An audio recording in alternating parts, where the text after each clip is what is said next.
Looks like Mahua Moitra will not give up the fight, even though she continues to, in fact, face the allegations of cash for query scam, and that matter is now before the Ethics Committee. Day after the Ethics Committee asked her to appear before them on the 31st of October, Mahua Moitra has now shot off a letter to the Ethics Committee Chairman Vinod Sonkar, essentially saying that she is unavailable till the 4th of November, given the fact that she has pre-scheduled programs in her constituency.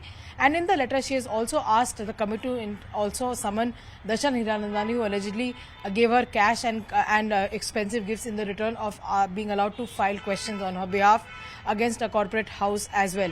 Now, what we saw yesterday was very interesting in the Ethics Committee meeting. In the Ethics Committee meeting, Jay Anand, one of the principal complainants against Mahua Moitra, and calling her out, saying essentially she would take cash and gifts from various people in order to actually pose questions, in a way that was actually favoring a particular corporate. One has seen that Jay appeared before the committee. He was in fact given a deposition time of 20 minutes, after which he was given a break of 10 minutes and then called for counter questioning. A lot of members of parliament, including that of the opposition, asked Jay Anand as to what was the inspiration behind his filing this complaint against Mahua Moitra, and whether it was not a case of a personal vendetta as well. But Jay stood out and he essentially said that the reason that he felt that he wanted to file this complaint is because he wanted to tell people that this was meddling with the national security. Also, Nishikant Dubey appeared before the committee. He's also been one of the complainants on whose letter to the Lok Sabha Speaker the Ethics Committee has been handed over the matter. Nishikant Dubey also explained as to why this matter needed to be investigated and how important it was pertaining the national security.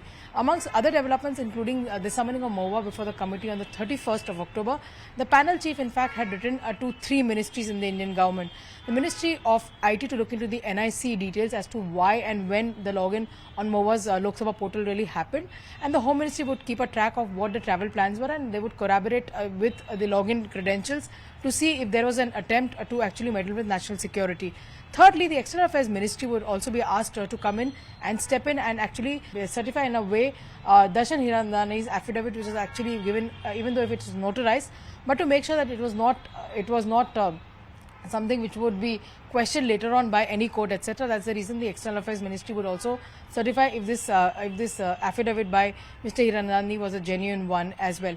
We've seen fireworks fly between Nishikant Dubey and Mahua Moitra both on Twitter over the last 1 week or so, with Nishikant Dubey continuing to say that his fight was against the corrupt. His fight was to prove out to the justice, and Mahua Moitra has been saying that this is nothing but political vendetta by the BJP because she was asking uncomfortable questions to them as well. So obviously it is very important to see what really comes out from here on, given the fact that we're given to understand that possibly once Mahua deposes before the committee will not need any more evidences or witnesses. And as per the rules, the committee does not need Mr. Hiranandani to appear before them, given the fact that he's given a sworn affidavit as well. Also, very importantly, once that deposition of Mahua Moitra really happens, after which the committee will prepare its report and hand it over to the Lok Sabha Speaker. The final call on the matter will be taken up by the Lok Sabha Speaker. But the way it looks, and if at all Mahua is found guilty of the breach of ethics and breach of privileges of a member of parliament, and is guilty of actually having violated the parliament norms by allowing somebody else to log into her credentials, something that Mr. Hiranandani in his affidavit has accepted, then probably troubles will mount for Mahua Moitra. And in that case, if she's found guilty and the Lok Sabha decides to go ahead with it, then in the upcoming winter session of Parliament on day 1, the Government of India will be moving a motion to disqualify Mahua Moitra. But as of now, the options for Mahua are quite limited because she'll have to face the inquiry not just here, but also what we're given to understand that possibly from here on a case of bribery will also be moved against her to prove that yes, she has taken money to ask questions favoring a certain corporate house, in return for which she got expensive gifts, she got money, she got travel vouchers, she got various other facilities, and she would actually pound pressure. And also, as per the records, out of 65 odd questions that Mahua Moitra asked in her political career in the Lok Sabha, 50 of them are pertaining to favoring one particular corporate house. It seems there's a lot which needs to be looked into as far as this entire detail is concerned, and many people who have been studying parliament and studying politics say that this is nothing but a rarest of rare case.